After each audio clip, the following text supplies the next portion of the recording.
Start ಮಾಡ್ತಾ ಇದ್ದಾರೆ. ಪ್ರತಿಯೊಬ್ಬರೂ ಆರೋಗ್ಯ ಚೆನ್ನಾಗಿಟ್ಕೋಬೇಕು ಅನ್ನುವಂಥ ಒಂದು ಸಂಕಲ್ಪ ತಗೊಂಡು ದಿನಾಲು ಬೆಳಗ್ಗೆ 5:30ರಿಂದ ಯೋಗವನ್ನು ಹೇಳ್ಕೊಡ್ತಾ ಇದ್ದಾರೆ. ಪ್ರತಿಯೊಬ್ಬರೂ ಯೋಗ ಮಾಡ್ಕೊಳ್ಳಿ, ಯೋಗ ಮಾಡಿ, ಪ್ರಾಣಾಯಾಮ ಮಾಡಿ, ಧ್ಯಾನ ಮಾಡಿ ಮತ್ತು ವಿಶೇಷ ಆಯುರ್ವೇದಿಕ ಔಷಧಗಳ ಬಗ್ಗೆ ಅನೇಕ ಮಾಹಿತಿಗಳನ್ನು ದಿನಾಲೂ ನೀಡ್ತಾ ಇದ್ದಾರೆ. ಭವನ ಆರ್ಯ ಅವರ ಫೇಸ್ಬುಕ್ಕನ್ನು ಫಾಲೋ ಮಾಡಿ ಮತ್ತು ಭವನ ಆರ್ಯ ಅವರ ಯೂಟ್ಯೂಬದ ಚಾನಲ್ನಲ್ಲಿ ನೀವು ಅವರ ಪ್ರತಿನಿತ್ಯ ಯೋಗವನ್ನು ಹೇಳಿಕೊಡ್ತಾ ಇದ್ದಾರೆ. ಈ ನಾಳೆಗೆ ಎಲ್ಲರೂ ಚೆನ್ನಾಗಿರುವಂಥ ಉದ್ದೇಶ ತಗೊಂಡ ರಾಮದೇವ್ ಪೂಜೆ ಅವರ ಒಂದು ಸಂಕಲ್ಪದಂತೆ ಅವರು ನಮಗೆಲ್ಲ ಯೋಗವನ್ನು ಹೇಳಿಕೊಡ್ತಾರೆ. ಅದನ್ನೆಲ್ಲ ನಾವು ದಿನಾಲ ಮಾಡೋಣ. ನಮ್ಮದು SK ಬೆಳಕಿನವರ ಫೇಸ್ಬುಕ್ಗಳಲ್ಲಿ ನೀವು ನೋಡ್ಬೋದು. ನಮ್ಮದು 6-9 ಗಂಟೆಗೆ ಆನ್ಲೈನ್ ಮೇಲೆ ಶುರು ಮಾಡಿತು. ಮತ್ತು ಯೋಗ SKH ಅತನಿ ನೀವು ಯೂಟ್ಯೂಬ್ನಲ್ಲಿ ನಮ್ಮ ಯೋಗವನ್ನು ದಿನಾಲು ಯೋಗವನ್ನು ಮಾಡುತ್ತಿರುವುದನ್ನು ನೋಡಬಹುದು. ಈಗ ಬೆನ್ನು ನೇರವಾಗಿರಲಿ, ಕುತ್ತಿಗೆ ನೇರವಾಗಿರಲಿ. ಯಾವಾಗಲೂ ನಾವು ಯೋಗ ಅಥವಾ ಪ್ರಾಣಾಯಾಮ ಮಾಡಬೇಕಾದ್ರೆ ಯಾವಾಗಲೂ ಬೆನ್ನು ನೇರವಾಗಿರಲಿ. ಈ ರೀತಿ ಕೈಗಳನ್ನು ಈ ರೀತಿ ಚಿನ್ಮುದ್ರೆಯಲ್ಲಿ ಇಟ್ಕೋಬೇಕು. ಧ್ಯಾನ ಮುದ್ರೆ ಅಂತಾರೆ. ಇವನು ಕುಂತು ಮಾಡೋದ್ರಿಂದ ಆ ಮುದ್ರೆಗಳಲ್ಲಿ ಬಹಳಷ್ಟು ಲಾಭಗಳು. ಆ ಮುದ್ರೆಗಳಿಗೆ ಇಟ್ಕೊಂಡು ನಾವು ಮಾಡಿದಾಗ ಮತ್ತಷ್ಟು ನಮಗೆ ಹೆಚ್ಚೆಚ್ಚಿಗೆ ಒಳ್ಳೆಯ ಪರಿಣಾಮಗಳನ್ನು ಕೊಡ್ತಾವೆ, ಒಳ್ಳೆಯ ಲಾಭಗಳನ್ನು ಸಿಗ್ತದೆ. ಅದಕ್ಕೆ ಈ ರೀತಿ ಬೆನ್ನು ನೇರವಾಗಿರಬೇಕು, ಕುತ್ತಿಗೆ ನೇರವಾಗಿರಬೇಕು.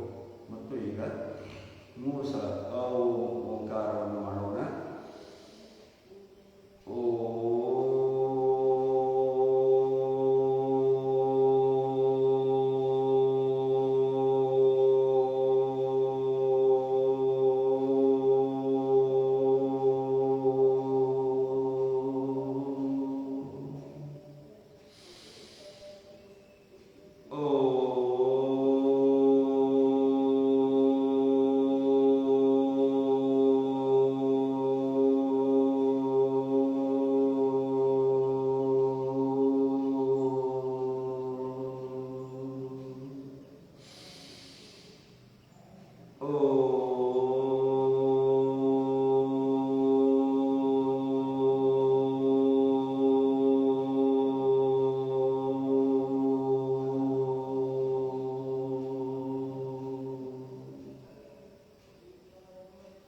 ಈಗ ಶಾಂತಿ ಮಂತ್ರಗಳನ್ನು ಹೇಳೋಣ. ಮಂತ್ರವನ್ನು ಹೇಳೋಣ.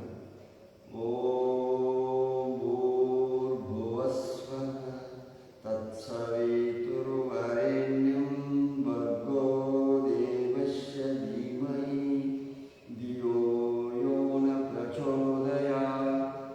ಓಂ ತ್ರ್ಯಂಬಕಂ ಯಜಾಮಹೇ ಸುಗಂಧಿಂ ಪುಷ್ಟಿವರ್ಧನಂ ಉರ್ವಾರುಕಮೇವ ಬಂಧನಾತ್ ಮೃತ್ಯೋರ್ಮುಕ್ಷಯಮಾಮೃತಾತ್. ಓಂ ಸನಾವತೋ ಸನೌ ಭುನಕ್ತೋ ಸವೀರಂ ಕರವಾವಹೈ ತೇಜಸ್ವಿನಾಮಧೀತಮಸ್ತೋ ಮಾ ವಿದ್ವಿಷಾವಹೈ.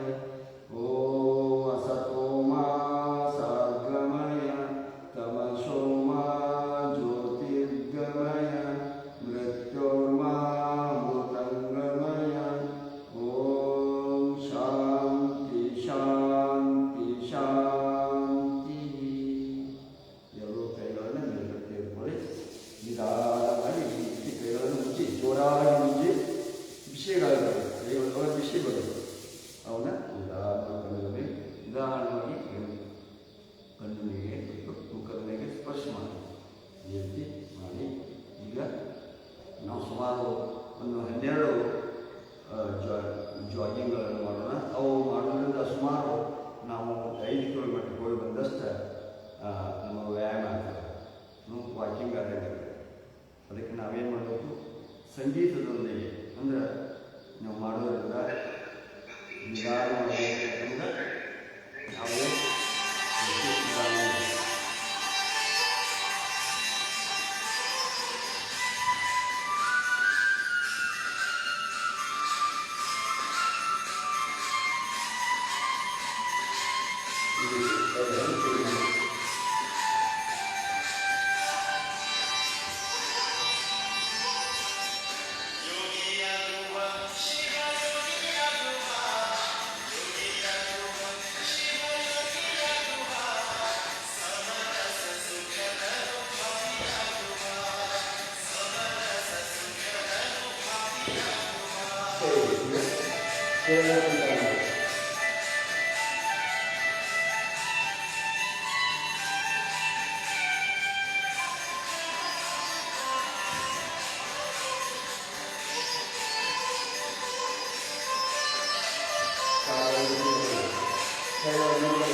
berjuang begitu menurunkan bos bukannya bukan manusia cuma masalah rutin luar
ಸೂಕ್ಷ್ಮ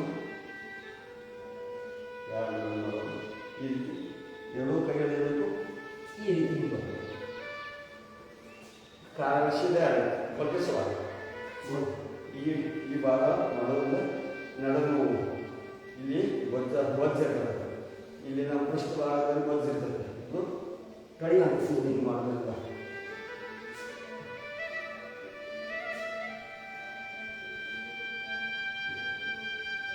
ಕೈ ಕಾಲನ್ನು ಸ್ವಲ್ಪ ಸೀದಾ ಇದೆ. ಬಗ್ಬಾರ್ದು. ಈ ರೀತಿ ಇಷ್ಟ ನೇರವಾಗಿ ಕಾಲು ಮೊಣಕಾಲು ಬಗ್ಬಾರ್ದು. ಸೀದಾ ಇದೆ.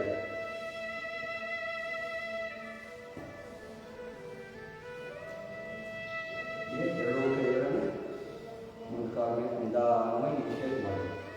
ಇವು ಮಾಡೋದ್ರಿಂದ ಇಲ್ಲಿ ಈ ಕೀಲು ನೋವುಗಳ ನಿವಾರಣೆ ಆಗ್ತದೆ.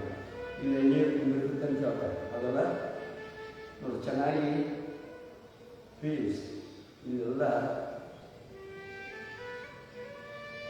ಮಾಡೋದ್ರಿಂದ ಈ ಮೊಣಕಾಲುಗಳ ನೋವುಗಳು ವೇಟನ್ನು ಕಡಿಮೆ ಮಾಡ್ಕೋಬೇಕು. ವೇಟ ಜಾಸ್ತಿ ಆಯ್ತಂದ್ರೆ ಮೊಣಕಾಲು ನೋವು ಬರ್ತಾವೆ. ನಮ್ಮ ಹೈಟ್ ತಕ್ಕ ವೇಟ್ ಇರೋದು.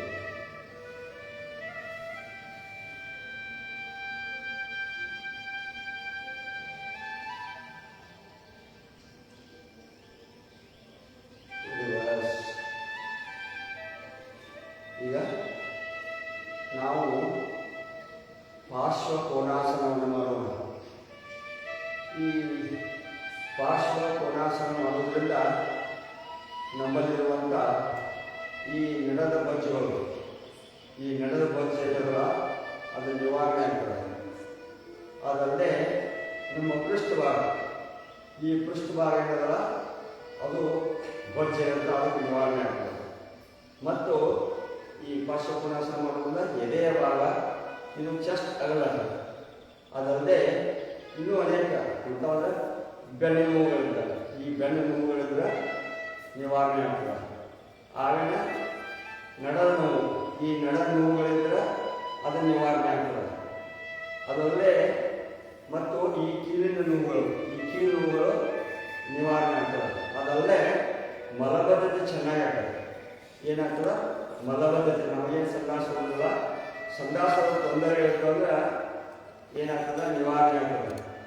ಇಷ್ಟು ಈ ಪಾರ್ಶ್ವ ಕೋನಾಸನದಿಂದ ನಾವು ಲಾಭ ಪಡ್ಕೋಬೋದು. ನೋಡಿ ಎಷ್ಟು, ಒಂದನೇದು ನಡೆದ ಬೊಜ್ಜುಗಳು ನಿವಾರಣೆ ಆಗ್ತದೆ, ಒಂದು ಪೃಷ್ಠಭಾಗದ ಬೊಜ್ಜುಗಳು ನಿವಾರಣೆ ಆಗ್ತದೆ, ಮೂರನೇದು ಮಲಬದ್ಧತೆ ಚೆನ್ನಾಗಿ ಆಗ್ತೈತಿ.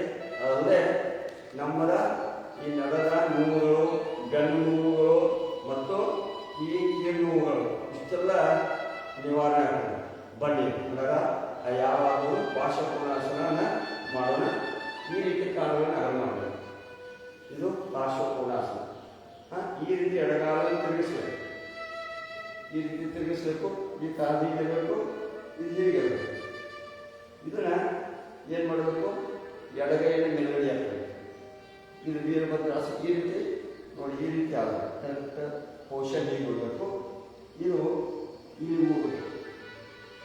ಈ ರೀತಿ ಊರಿನ ಇದು ನೇರವಾಗಿರಬೇಕು. 90 ಡಿಗ್ರಿ ಇರಬೇಕು. ಕೈಯಲ್ಲಿ ಮುಂದೆ ಹೋಗಬೇಕು.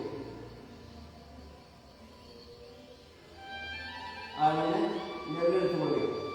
ನೋಡಿ, ಈ ಭಾಗವನ್ನು ಮಾಡಬೇಕಾದ್ರೆ ಎದೆಯ ಭಾಗ ಅಗಲಬೇಕು. ನಮ್ಮ ದೃಷ್ಟಿ ಮೇಲ್ಗಡೆ ಇರಬೇಕು. ಹಾಗೆಯೇ ಇದೆ ಆಸನ ಸ್ವಲ್ಪ ಹೆಚ್ಚಿಗೆ ನಿಲ್ಲಬೇಕು. ಒಳ್ಳೆಯ ಪಾರ್ಶ್ವ ಕೋನಾಸನ ಮತ್ತು ಮುಂದೆ ತಗೊಂಡು ಚೈನ್. ಈಗ ಬಲಗಡೆ ಕಾಲ ಹೀಗಿರಬೇಕು, ಎಡಗಡೆ ಹೀಗಿರಬೇಕು. ಈ ರೀತಿ ನೋಡಿ, ಇದು ಎಷ್ಟು ಸಾಧ್ಯದಷ್ಟು ಕಾಲನ್ನು ಹಿಂದ್ಗಡೆ ಚಾಚಬೇಕು. ಈ ಕಾಲ ಹೀಗಿರಬೇಕು. ಕೈಯಲ್ಲಿ ಹೀಗೆ ಊಡಬೇಕು. ಈ ರೀತಿ ಊಡಬೇಕು. ಎರಡು ಸಮಾಂತರವಾಗಿರಬೇಕು. ನೋಡಿ, ಇಲ್ಲಿ ಈ ಮಾಡೋದ್ರಿಂದ ಇಲ್ಲಿ ನೋವುಗಳು, ಈ ಕೀಲು ನೋವುಗಳು ಮತ್ತು ಮೊಣಕೈ ನೋವುಗಳು ಮಾಡಬೇಕು. ಎಷ್ಟು ಸಾಧ್ಯಕ್ಕಂತ ಕೈಯನ್ನು ಮುಂದ್ಗಡೆ ಮಾಡಬೇಕು. ನಮ್ಮ ದೃಷ್ಟಿ ಮುಂದ್ಗಡೆ ಇರಬೇಕು. ಕೈಗಳು ಭುಜದ ಸಮಾಂತರವಾಗಿರಬೇಕು. ಮತ್ತು ನಿಧಾನವಾಗಿ ಮೇಲ್ಗಡೆ ತಗೋಬೇಕು. ನೋಡಿ, ಇದನ್ನು ಮಾಡೋದ್ರಿಂದ ಎದೆಯ ಭಾಗ ಅಗಲಕತ್ತೆ. ನಮ್ಮ ಕುತ್ತಿಗೆನ ಸಾಧ್ಯ ಆದಷ್ಟು ಮೇಲ್ಗಡೆ ನೋಡಬೇಕು, ತಿರುಗಿಸ್ಬೇಕು. ಕುತ್ತಿಗೆ ನೋವುಗಳು ಆಗಲ್ತದ ನೋಡಿ, ಎಷ್ಟು ಲಾಭ ಅದಾವ ಪಾರ್ಶ್ವಕೋನಾಸನ ಮಾಡೋದ್ರಿಂದ. ಹಾಗೇ ಒಂದು ಸೆಕೆಂಡ್ ಬಿಡಬೇಕು. ಯಾಕಂದ್ರೆ ಹೆಚ್ಚು ಹೆಚ್ಚು ಆಸನಗಳನ್ನು ಇರೋದ್ರಿಂದ ನಮಗೆ ಒಳ್ಳೆಯ ಪರಿಣಾಮಗಳನ್ನು ಕೊಡ್ತಾವೆ. ಇದು ವಿಶ್ರಾಮ ಈ ರೀತಿಯನ್ನ ಸಮಯದ ಅಭಾವದಿಂದ ಹೆಚ್ಚಿಗೆ ಮಾಡೋಕ್ಕಾಗಲ್ಲ. ಅದಕ್ಕೇನು ಮಾಡಬೇಕು, ನಿಮಗೆ ಸಮಯ ಸಿಕ್ಕಾಗ 2-3 ಸಲ ಮಾಡಬೇಕು.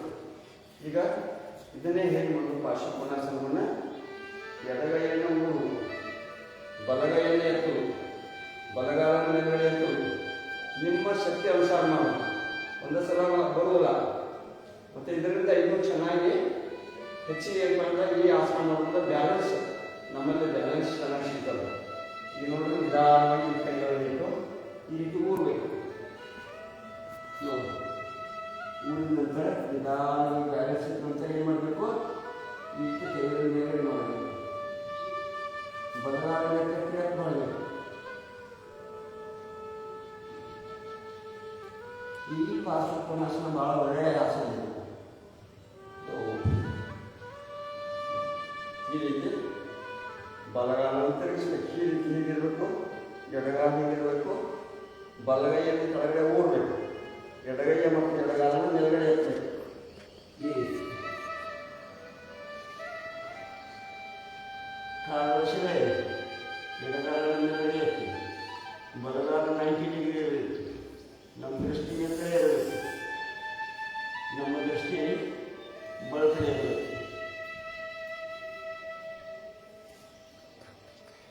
ಹೆಚ್ಚೆಚ್ಚಿಗೆ ಈ ಆಸನದಲ್ಲಿ ರಿಪ್ಲೇಸ್ ಮಾಡಿ. ಇದು ಈ ಆಸನಗಳನ್ನು ಮಾಡೋದ್ರಿಂದ, ಈ ಪಾರ್ಶ್ವಕೋನಾಸನ ಮಾಡೋದ್ರಿಂದ ಇಷ್ಟೆಲ್ಲ ಲಾಭಗಳದಾವ. ಅದನ್ನು ನಾವು ಗುರುವಿನ ಮೂಲಕ ಕಲಿಯಬೇಕು.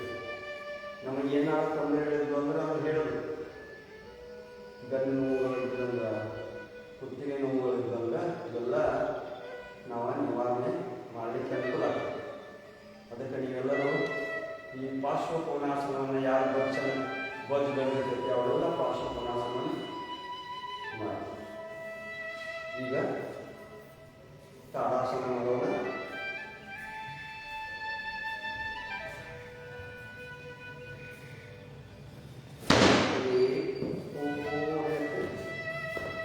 ತಾಡಾಸನ ಮಾಡೋದ್ರಿಂದ ನೋಡಿ ಮೆಮೊರಿ ಪವರ್ ಜಾಸ್ತಿ ಆಗ್ತದೆ ಮಕ್ಕಳಿಗೆ. ಯಾರು ಈ ಸೈಡ್ ಇರ್ತಾರೆ, ಸಿಟ್ಟು ಕಡಿಮೆ ಆಗ್ತದೆ, ಚೆನ್ನಾಗಿ ಗಾಳಿ ಸಿಗ್ತದೆ, ಮನಸ್ಸು ಶಾಂತವಾಗಿರ್ತದೆ.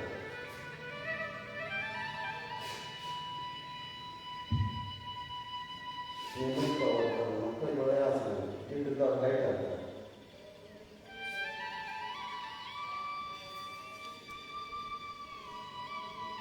ಇದು ಈಗ ನಿಧಾನ ಕೂತ್ಕೊಳ್ಳಿ ನೋಡೋಣ. ನಿನ್ನೆ ನಾವು ಪ್ರಾಣಾಯಾಮಗಳನ್ನು ಮಾಡಿದ್ದು, ಇವತ್ತು ಪ್ರಾಣಾಯಾಮಗಳನ್ನು ಸ್ವಲ್ಪ ಸ್ವಲ್ಪ ಮಾಡಬಹುದು. ನಿನ್ನೆ ಏನು ಮಾಡಿದ್ದು, ಭಸ್ತ್ರಿಕಾ ಪ್ರಾಣಾಯಾಮ ಮಾಡಿದ್ವಿ. ಭಸ್ತ್ರಿಕಾ ಪ್ರಾಣಾಯಾಮ ಏನು ಮಾಡಬೇಕು, ಸ್ವಲ್ಪ ಮಾಡ್ಕೊತ ಮುಂದಿನ ಆಸನ ಪ್ರಾಣಾಯಾಮ ಮಾಡೋಣ. ಹೌದಲ್ಲ, ಬಾಯಪ್ಪಾಡಿ ಉಸಿರನ್ನು ತೆಗೆದುಕೊಂಡು ಉಸಿರನ್ನು ಬಿಡೋದು. ಉಸಿರು ತಗೊಳ್ಳುವಾಗ ಓಂ ಅಂತ ತೆಗೆದುಕೊಳ್ಳಿ, ಓಂ ಅಂತ ಬಿಡಬೇಕು. ಅದರ ಜೊತೆ ನಮ್ಮ ಮನಸ್ಸನ್ನು ಕೇಂದ್ರೀಕರಿಸ್ಕೊಳ್ಬೇಕು.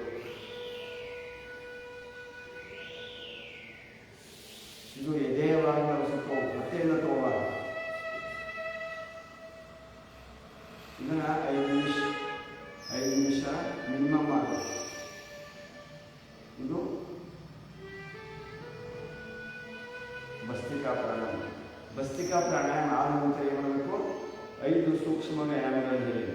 ಏನು ಮಾಡಬೇಕು, ಹೆಬ್ಬೆರಳು ಮಡಚಬೇಕು, ಈ ರೀತಿ ರೊಟೇಟ್ ಮಾಡಬೇಕು. ಅದನ್ನ ರಿವರ್ಸ್ ಈ ರೀತಿ ತಿರುಗಿಸಬೇಕು.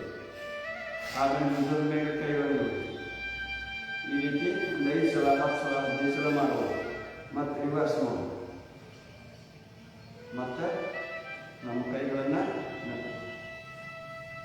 ಮೂಲಕ ಅದರ ಮೇಲೆ ಈ ರೀತಿ ರೊಟೇಟ್ ಮಾಡಿ, ಈ ರೀತಿ ರೊಟೇಟ್ ಮಾಡಬೇಕು.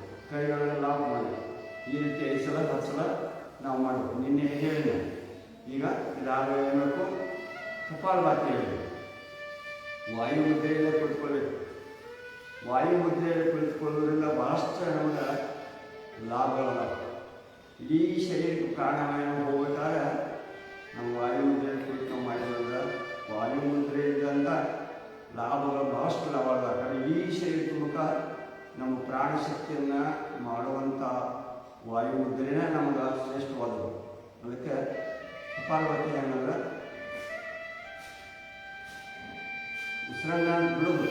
ಉಸಿರು ತಗೊಳ್ಳಾಗಿಲ್ಲ, ಆಟೋಮೆಟಿಕ್ ತಾನೇ ಉಸಿರು ಹೋಗ್ಬೇಕು. ಪಟ್ಟಿ ಒಳಗಡೆ ಹೋಗಬೇಕು. ಎರಡು ಮೂಗಿನಿಂದ ಈ ರೀತಿ ಉಸಿರ ಬರ್ತಬೇಕು. ಈ ರೀತಿ ಮಾಡಿದ್ರೆ ಕಪಾಲಭಾತಿ. ಇದನ್ನು ನಿಧಾನಗತಿ, ಮಧ್ಯಮಗತಿ, ತೀವ್ರಗತಿ ಒಳಗೆ ಮಾಡ್ಬೋದು. ನಿಧಾನವಾಗಿ ಮೊದಲು ಕಲಿಯೋರು ನಿಧಾನಗತಿ ಒಳಗೆ ಮಾಡಬೇಕು. ಸ್ವಲ್ಪ ಪ್ರಾಕ್ಟೀಸ್ ಆದ ನಂತರ ಮಧ್ಯಮಗತಿ ಮಾಡಬೇಕು. ಆ ನಂತರ ತೀವ್ರಗತಿ ಒಳಗೆ ಮಾಡಬೇಕು. ಈ ಆಸನ, ಈ ಪ್ರಾಣಾಯಾಮ ಮಾಡೋದ್ರಿಂದ ಪಟ್ಟಿ ನೋವಾದಾಗುತ್ತೆ, ಬೆನ್ನು ನೋವಾದಾಗುತ್ತೆ. ಬೆನ್ನು ನೋವಾಗೈತಿ, ಹೊಟ್ಟೆ ನೋವಾಗೈತಿ ಅಂತ ಜಿಲ್ಲೆ. ಯಾಕಂದರೆ ನಿಮ್ಮ ಹೊಟ್ಟೆನ ಅಲುಗಾಡಿಸಾಗಿಲ್ಲ, ಬಟ್ ಬಿರ್ಸಾಗಿರ್ತದೆ. ಪಟ್ಟಿ ಯಾವಾಗ ಏನು ಮಾಡಬೇಕು? ಪಟ್ಟಿ ಇದು ಇರಬೇಕು. ಯಾಕೆ ಪಾವಗರಂ ಪೇಟ್ನ ಸಿರು ತಂದ ವೈಪು ಮಾರ್ಗಂದ ಅನ್ನೋ. ಅದಕ್ಕೆ ನಮ್ಮ ಶರೀರವನ್ನು ಚೆನ್ನಾಗಿ ಕೊಡ್ತಾರೆ. ಯಾವಾಗ ಹೊಟ್ಟೆ ಇದು ಇದಿರುತ್ತಂದರೆ ನಿಮ್ಗೆ ಕಪಾಲಭಾತಿಗೆ ನೋವುಗಳು ಬರುವುದಿಲ್ಲ, ಗಂಡು ನೋವು ಬರುವುದಿಲ್ಲ. ಈ ಕಪಾಲಭಾತಿಯನ್ನು ಈ ರೀತಿ ಮಾಡೋದು. ಅದಾದ ನಂತರ ನಾನು ನೀನು ಹೇಳಿದೆ ಈಗ ಬಾಹ್ಯ ಪ್ರಾಣಾಯಾಮ.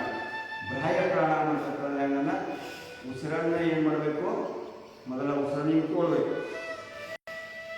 ಉಸಿರು ಬಿಡಬೇಕು. ಉಸಿರು ಬಿಟ್ಟ ನಂತರ ಎದೆಯನ್ನು ನಮ್ಮ ಗಂಟವನ್ನು ಎದೆ ಹಚ್ಚಬೇಕು. ಹಚ್ಚಿದ ಹೊಟ್ಟೆಯನ್ನು ಒಳಗಡೆ ತುಂಜಾಗಬೇಕು. ಹೊಟ್ಟೆಯನ್ನು ಒಳಗಡೆ ಜಗ್ಗಿದ ನಂತರ ಗುದದ್ವಾರವನ್ನು ಮೇಲ್ಗಡೆ ಎತ್ತಬೇಕು. ಗುದದ್ವಾರ ತಕ್ಕ ಮೇಲ್ಗಡೆ ಎತ್ತಬೇಕು. ಸಂದಾಸ ಮಾಡೋ ಗುದದ್ವಾರ ಮೇಲ್ಗಡೆ ಎತ್ತಬೇಕು. ಅದನ್ನು ಒತ್ತಿ ಹಿಡಿಬೇಕು. ಒತ್ತಿ ಹಿಡಿದ್ರಿಂದ ಅದೇ ಸ್ಥಿತಿಯಲ್ಲಿ ಕೂತ್ಕೊಳ್ಬೇಕು. ನೋಡಿ, ಈ ಆಸನಗಳನ್ನು ಮಾಡೋದ್ರಿಂದ ಗಂಟಲು ನೋವು ನಿವಾರಣೆ ಆಗ್ತದೆ, ಹೊಟ್ಟೆ ನೋವು ನಿವಾರಣೆ ಆಗ್ತದೆ.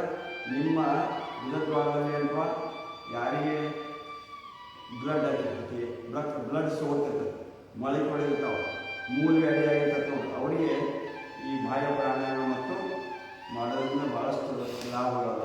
ನೋಡಿ ಹೇಗೆ ಉಸಿರನ್ನು ಬರ್ಬೋದು, ಉಸಿರನ್ನು ಬಿಡೋದು. ಅದಕ್ಕೆ ಜಾಲಂಧರ ಬಂದ, ಉದ್ಯಾನ ಬಂದ, ಮೂಲ ಬಂದ, ಮಹಾಬಂಧ ಅಂತ.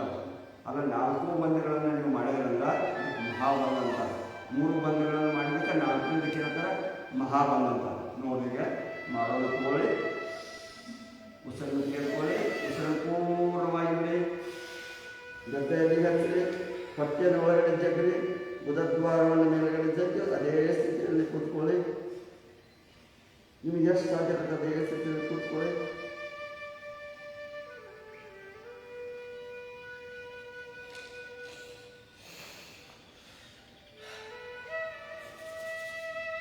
ಈ ರೀತಿ ಇದನ್ನು ಎಷ್ಟು ಸಲ ಮಾಡಬೇಕು? 3 ಸಲ ಮಾಡಬೇಕು. ತಗೊಳ್ಳಿಗ ಇನ್ನೊಂದು ಸಲ ಪೂರ್ಣ ಉಸಿರು ತಗೊಳ್ಳಿ. ಪೂರ್ಣ ಉಸಿರು ಬಿಡಿ. ಗದ್ದೆಯಲ್ಲಿ ಹಚ್ಚಿರಿ. ಹೊಟ್ಟೆಯನ್ನು ಒಳಗಡೆ ತಗೊಳ್ಳಿ. ಗುದದ್ವಾರದ ಮೇಲ್ಗಡೆ ಎತ್ತಿ ಅದೇ ಸ್ಥಿತಿಯಲ್ಲಿ ಒತ್ತಿ ಹಿಡಿದು ಎಳೆದುಕೊಂಡು ಅದೇ ಸ್ಥಿತಿಯಲ್ಲಿ ಕೂತ್ಕೊಳ್ಳಿ. ವಿಶ್ರಾಂತಿ. ಕುತ್ತಿಗೆ ನೋವು ಇದ್ದವರು ಈ ಆಸನ ಮಾಡಬೇಕು. ಕುತ್ತಿಗೆ ಸ್ವಲ್ಪ ಶೀತ ಇದ್ದ ಮಾಡಿ. ಕುತ್ತಿಗೆ ನೋವು ಮಾಡುವ ಮತ್ತಷ್ಟರಿಗೆ ಕುತ್ತಿಗೆ ನೋವು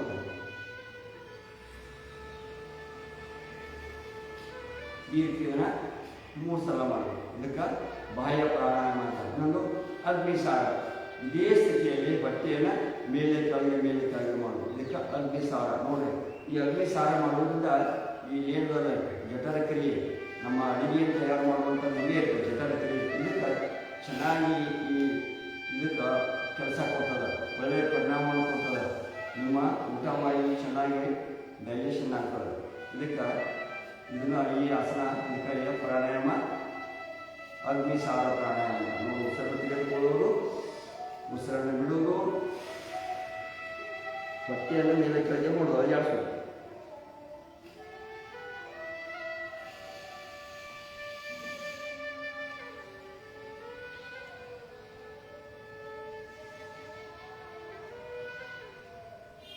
ಈ ರೀತಿ ಇದನ್ನು ಬಿಡು 3 ಸಲ ಮಾಡೋದು. ಹೇಗಂದ್ರೆ ಜಾಲವನ್ನು ಮೂಲವನ್ನು ಮಾಡಿ ಏನು ಮಾಡಬೇಕು, ಹೊಟ್ಟೆಯನ್ನು ಮೇಲೆ ಕೆಳಗೆ ಮಾಡಬೇಕು.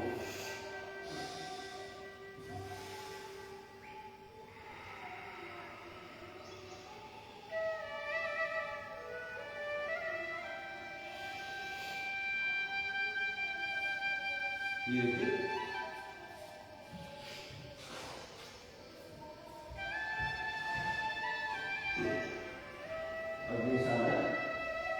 ಮಾಡೋದು. ಇದಾದ ನಂತರ ಉಜ್ಜಾಯಿ ಅಂತಾರೆ. ಉಜ್ಜಾಯಿ ಮಾಡೋದ್ರಿಂದ ಗಂಟಲಿನ ನೋವುಗಳು ತೊಂದರೆ ನಿವಾರಣೆ ಆಗ್ತವೆ. ಮತ್ತು ನಾವು ಒಳ್ಳೆಯ ಸಂಗೀತಗಾರರಾಗಬೇಕಂತಂದ್ರೆ ನಮಗೆ ಧ್ವನಿ ಯಾರು ತೊಂದರಿಸ್ತಿರ್ತಾರೆ, ಚೆನ್ನಾಗಿ ಮಾತಾಡೋಕ್ಕೆ ಬರೋಲ್ಲ, ಅವರಿಗೆ ಅಂಥವರಿಗೆ ಈ ಉಜ್ಜಾಯಿ ಪ್ರಾಣಾಯಾಮನ ಭಾಳಷ್ಟು ಲಾಭ ಆಗ್ತದೆ. ಗಂಟಲು ನೋವುಗಳೆಲ್ಲ ನಿವಾರಣೆ ಆಗ್ತವೆ. ಈ ಸ್ಪಾಂಡಲೈಸಿಸ್, ಈ ಕುತ್ತಿಗೆ ನೋವು ಅದರಿಂದ ನಿವಾರಣೆ ಆಗ್ತದೆ. ಚೆನ್ನಾಗಿ ನಿದ್ದೆ ಹತ್ತಿರಲ್ಲ ಅವರಿಗೆ. ಮತ್ತು ಒಳ್ಳೆಯ ಸಂಗೀತಗಾರರಿಗೆ ಒಳ್ಳೆಯ ಸಂಗೀತವನ್ನು ಕಲಿಬೇಕಂತಂದ್ರೆ ಈ ಉಜ್ಜಾಯಿ ಪ್ರಾಣಾಯಾಮ ಮಾಡಬೇಕು. ಹೇಗೆ ಉಜ್ಜಾಯಿ ಪ್ರಾಣಾಯಾಮ ಮಾಡಿದ್ರೆ ಮೊದಲನ್ನು ಉಸಿರನ್ನು ಪೂರ್ತಿ ಗಂಟಿನ ಭಾಗವನ್ನು ಉಸಿರು ತಗೊಳ್ಳಿ, ಮೂಗಿನಿಂದ ಉಸಿರು ತಗೊಂಡು ನಂತರ ಏನು ಮಾಡಬೇಕು, ಅದೇ ಉಸಿರನ್ನು ಹಾಗೆ ಇಟ್ಕೊಂಡು ಎದೆ ಗದ್ದಾಗಿ ಹಚ್ಚಬೇಕು. ಹಚ್ಚಿದ ನಂತರ ನಿಮಗೆ ಯಾವಾಗ ಬಿಡಬೇಕನ್ನಿಸುತ್ತೆ ಬಲ ಮೂಗನ್ನು ಮುಚ್ಚಬೇಕು, ಎಡ ಮೂಗಿನಿಂದ ಬಿಡಬೇಕು. ಈ ರೀತಿ ನೀವು 3 ಸಲ ಎಷ್ಟು ಸಮಯ ಬೇಕೋ ಅಷ್ಟು 3 ಸಲ ಮಾಡಬಹುದು. ನೋಡಿಗ ಪೂರ್ಣವಾಗಿ ಈ ರೀತಿ ವಾಯುಮುದ್ರೆಯಲ್ಲಿ ಕೂತ್ಕೊಳ್ಬೋದು. ಅಷ್ಟು ವಾಯುಮುದ್ರೆಯಲ್ಲಿ ಕೂತ್ರೆ ಅಷ್ಟು ಚೆನ್ನಾಗಿದೆ. ಇಲ್ಲಾಂದರೆ ಈ ರೀತಿ ಕೈಗಳನ್ನು ಹಿಡ್ಕೋಬೋದು. ನಿಮಗೆ ಯಾವ ಬೇಕೋ ಅದನ್ನು ಆ ಮುದ್ರೆಯಲ್ಲಿ ಕೂತು ಮಾಡ್ಬೋದು. ಈಗ ಗಂಟಲಿಂದ ಸಫಲ ಮಾಡಬೇಕು.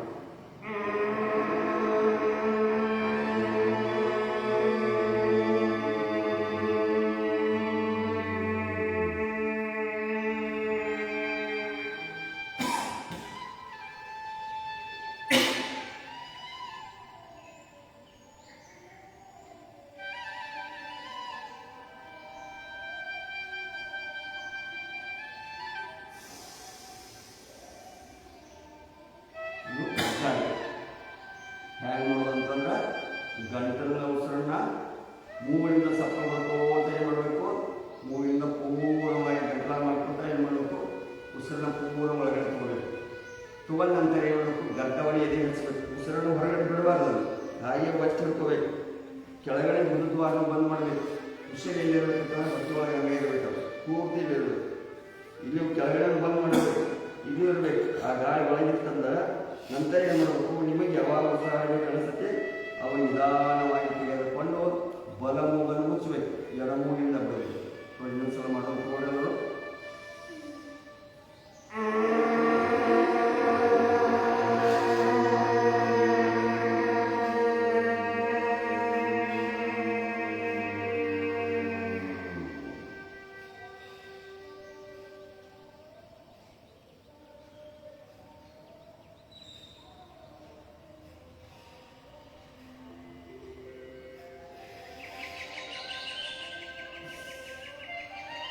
ಈ ರೀತಿ 3 ಸಲ ಮಾಡಬೇಕು.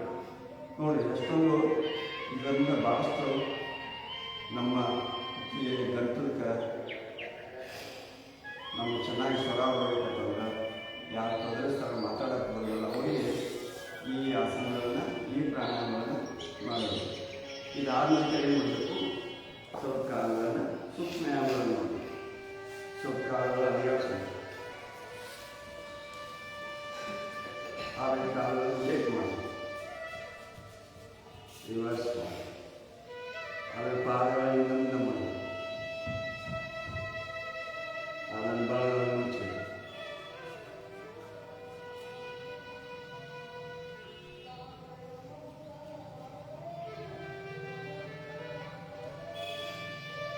ಬಟರ್ಫ್ಲೈ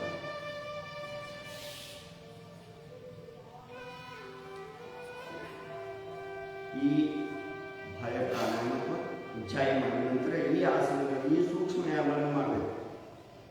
ಒಂದೊಂದು ಪ್ರಾಣಾಯಾಮಕ್ಕೆ ಒಂದು 5 ಸೂಕ್ಷ್ಮ ವ್ಯಾಯಾಮಗಳು ಅವನ್ನ ನೋಡಿ ಇಟ್ಕೋಬೇಕು.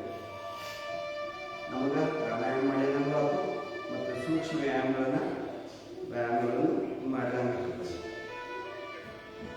ನಿಮ್ಗೆ ಯೋಗ ಮಾಡಪ್ಪ ನಾವು ಪ್ರಾಣಾಯಾಮ ಮಾಡ್ತೀವಿ ನಾವು 8 ಪ್ರಾಣಾಯಾಮಗಳನ್ನು ಸುಮಾರು 40 ಸೂಕ್ಷ್ಮ ವ್ಯಾಯಾಮಗಳನ್ನು ಮಾಡ್ಬೋದು. 40 ಸೂಕ್ಷ್ಮ ವ್ಯಾಯಾಮಗಳದಾವ, 8 ಪ್ರಾಣಾಯಾಮಗಳು.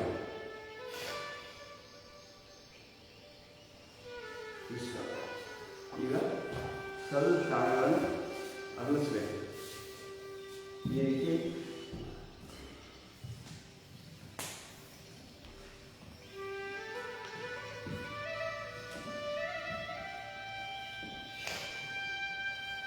ಈಗ ಏನು ಚಕ್ಕಿ ಆಸನ. ಈ ರೀತಿ ಕೈಗಳನ್ನು ತಗೋಬೇಕು. ಈ ರೀತಿ ಏನು ಮಾಡಬೇಕು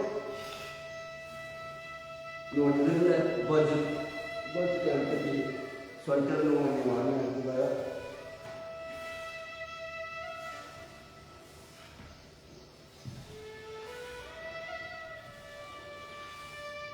change, reverse, even.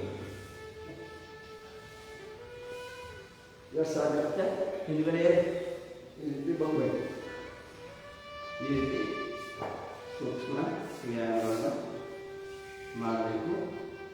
ಈಗ ಸಮಯ ಆಗಿರುವುದರಿಂದ ನಾಳೆ ಮಾಡೋಣ, ಅನುಲೋಮ ವಿಲೋಮವನ್ನು ಮಾಡೋಣ. ಅದರಿಂದ ಅನುಲೋಮ ವಿಲೋಮ ಮಾಡೋಣ ಏನು ಲಾಭಗಳು, ಯಾಕೆ ಮಾಡಬೇಕು ಅನ್ನೋದನ್ನು ನಾಳೆ ನೋಡೋಣ. ಈಗ ಸಮಯ ಆಗಿರುವುದರಿಂದ ಬಾಹ್ಯ ಪ್ರಾಣಾಯಾಮಗಳು ಮಾಡೋಣ. ತೊಳೆದು ಬ್ರಾಹ್ಮಣಿಯನ್ನು ಮಾಡೋಣ.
ಮನಸ್ಸಿನಲ್ಲಿ ಯಾವುದೇ ವಿಚಾರಗಳನ್ನು ತರಬೇಡಿ.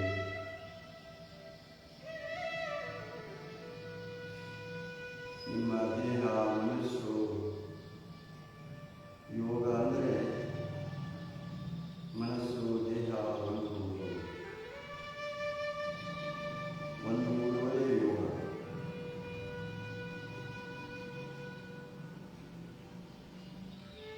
ಎಷ್ಟು ಸಾಧ್ಯವಾದಷ್ಟು ನಮ್ಮ ಮನಸ್ಸನ್ನು ಕೇಂದ್ರೀಕರಿಸುವುದೇ ಯೋಗ.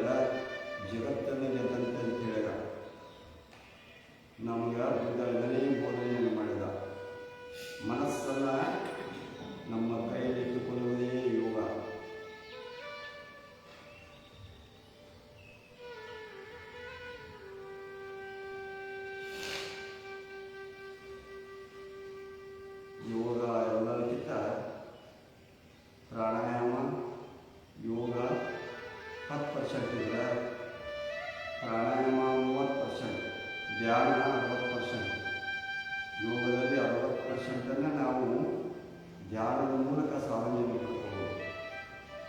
ಸಾಧಕರಾಗಬೇಕಾದ್ರೆ ಮೊದಲು ಧ್ಯಾನ ಪಡ್ಕೋಬೇಕು.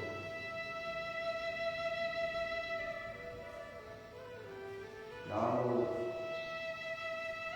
ಧ್ಯಾನವನ್ನು ಸಾಧನೆಯಿಂದ ಪಡ್ಕೊಳ್ತಾರೋ ಅವರು ಯಾವತ್ತೂ ಸುಖವಾಗಿರ್ತಾರೆ, ಆನಂದವಾಗಿರ್ತಾರೆ.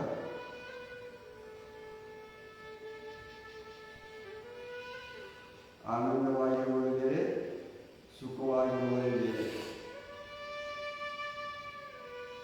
ಆನಂದ ಅಂದರೆ ಸುಖ ಅಂದ್ರೇನು? ಭೋಗ ಮಾಡೋದೇ ಸುಖ. ಊಟ ಮಾಡಿದ ನಂತರ ಸುಖ ಅನಿಸ್ತದೆ, ಅದು ಊಟ ಮಾಡೋದು ಸುಖ. ಆದರೆ ಆನಂದ ಅಂದರೆ ಧ್ಯಾನವನ್ನು ಪಡ್ಕೊಳ್ಳೋದು, ಇದೇ ಆನಂದ. ಸದಾ ಆನಂದವಾಗಿರುವುದೇ ಯೋಗ. ಅದಕ್ಕೆ ನಾವು ಸುಖ ಮತ್ತು ಆನಂದ ಎರಡು ಬೇರೆಯಾಗಿದೆ. ಶುಭರಲಿಯುವ ನಾಲಿಗೆ, ಒಳ್ಳೆಯದನ್ನೇ ಕಾಣುವ ಕಣ್ಣುಗಳು, ಸತ್ಯವಾದನ್ನೇ ಕೇಳುವಂಥ ಕಿವಿಗಳು, ಸದಾ ನಮ್ಮ ಪ್ರಾರ್ಥನೆಯ ತಿರುಳಾಗಬೇಕು. ಏ ಪರಮಾತ್ಮ, ಏ ದಯಾಳು, ನಿನ್ನ ದಯೆ ಸಕಲ ಪ್ರಾಣಿ ನಮ್ಮೆಲ್ಲರ ಮೇಲೆ ಇರಲೆಂದು ಆ ದೇವರಲ್ಲಿ ನಾವೆಲ್ಲರೂ ಕೂಡಿ ಪ್ರಾರ್ಥನೆಯನ್ನು ಸಲ್ಲಿಸೋಣ. ನಿಧಾನ ಎರಡು ಕೈಗಳ ತೋಡಿ ಕೈಗಳ ಮುಚ್ಚಿ ಜೋರಾಗಿ ಚಲನೆಯಾಗಿ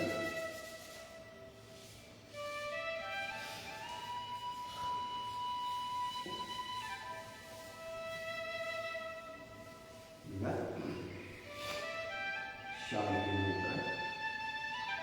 ಸರ್ವೇ ಜನಃ ಸುಖಿನೋ ಭವಂತು, ಸರ್ವೇ ಸಂತು ನಿರಾಮಯಃ, ಸರ್ವೇ ಸಂತು ನಿರಾಮಯಃ, ಸರ್ವೇ ಭದ್ರಾಣಿ ಪಶ್ಯಂತು, ಮಾ ಕ್ವಚಿತ್ ದುಃಖಭಾಗ್ ಭವೇತ್. ಓಂ ಶಾಂತಿ ಶಾಂತಿ ಶಾಂತಿ. ಓಂ ಶಾಂತಿ ಶಾಂತಿ ಶಾಂತಿ. ಎರಡು ಕೈಗಳನ್ನು ಹಿಂದುಗಡೆ ಕಟ್ಟಿ ಭೂಮಿಗೆ ಸೂರ್ಯನಿಗೆ